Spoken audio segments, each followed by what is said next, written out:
Alright, here we go. We got the GT model 5889. This is a 4-channel, single blade, fixed pitch.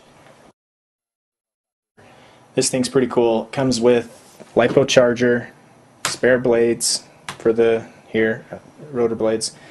It comes with this little tool. I think this is something to undo the tail with. I'm not sure. Comes with a transmitter. This transmitter's kind of nice. Got trim adjustments in all different axes. Little indicator tells you when you're, full power on the throttle or not. Has a high and a low button. High for full battery, low for, I guess, reduced battery. 8 AA batteries. Quick review of this thing. It's fun to fly. If you wanted something and you got a good price on it, this would be a good one to practice hovering in your garage. Forgot to mention it comes with these little foam spacers. That kind of helps it on the hard landings a little bit, softens it a little bit. But yeah, this is a fun fly, maybe indoor if you got a big open area. It's great if you're, practicing hovering.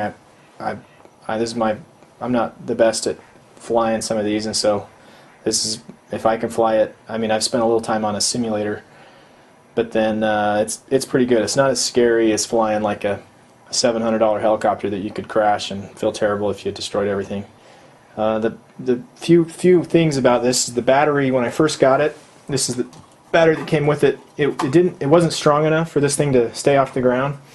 When I first bought this, it spun the helicopter, but it just didn't have enough power. And then after 5 cycles of charging it, running the battery down, this thing started to get a lot stronger, the battery, and now I get about a 4-minute, 10-second flight time out of it, and that's just hovering about 3 feet off the ground. So yeah, I'm happy with the flight time, right around 4 minutes. As far as outdoor flying, you get more than about 3-4 mile an hour wind, and you might have some trouble. I've flown it. I got some video in a sec. I'll show you this thing in 3 or 4 mile an hour wind. The one thing that happens when I fly this in the wind is, I don't know if you can see this little piece here. It's this little swash plate disconnects, and if you watch the video, the last 10 seconds of the video, I lost control of it because of this came apart, and I had to just land this as quick as I could because I couldn't fly it anymore. But it didn't crash. I just wasn't able to get it to go forward or backward or anything. One other thing is these tail blades break easy if you hit the ground or hit like you back into a building or something. I don't know, if these hit anything, they break. I've gone through 2 of them already. And this doesn't come with a spare tail blade, so if you do get this helicopter, I'd recommend getting a bunch of spares. Overall, I'd give this a thumbs up. I thought it was a lot of fun. I might take the blame myself. I'm flying this thing in 35 degree weather, so this plastic probably just isn't designed to fly in cold. Maybe you got to fly it in 70 degree weather, and then you wouldn't have the problem. But yeah, it's a good little helicopter. In a little bit, and I'll show you some video footage of this thing flying. And thanks.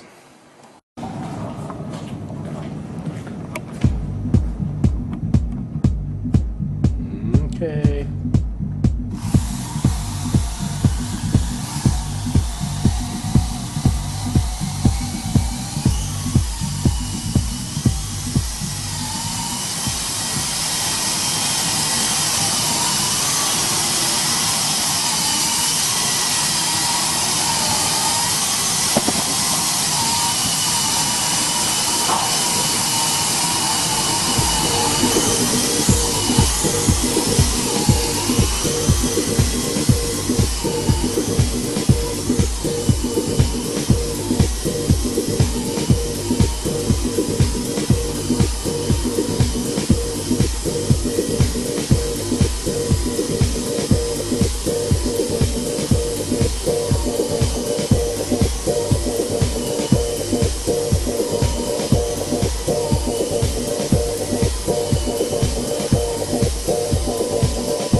I'm ready.